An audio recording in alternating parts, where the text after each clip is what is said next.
And with countries like Canada, we subsidize a lot of countries and keep them going and keep them in business. In the case of Mexico, it's $300 billion a year. In the case of Canada, it's close to $200 billion a year.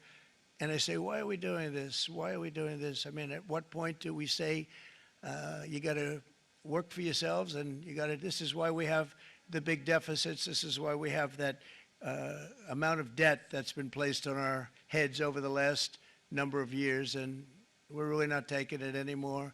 Through non-tariff barriers, the European Union bans imports of most American poultry. You understand? They say, we want to send you our cars, we want to send you everything, but we're not going to take anything that you have. Australia bans, and they're wonderful people and wonderful everything, but they ban American beef, yet we imported $3 billion of Australian beef from them just last year alone. They won't take any of our beef. They don't want it because they don't want it to affect their farmers. And you know what? I don't blame them, but we're doing the same thing right now, starting about midnight tonight, I would say. And China charges American rice farmers an overquota, it's called, a tariff rate of 65%. South Korea charges 50%.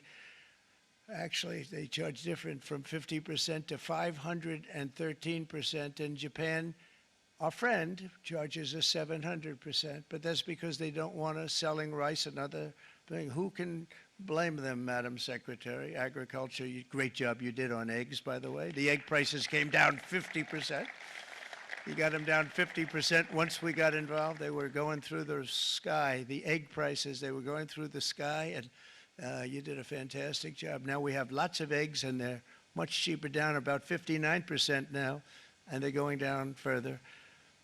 We charge 2.8% for so many things that other countries are charging 200%, 300%, and 400% for. If imposing tariffs and protective barriers made nations poor, then every country on earth would be racing to eliminate these policies, and China would be the first on line. They run a very strong country, but they're not first in line, and the American people are paying a very big price.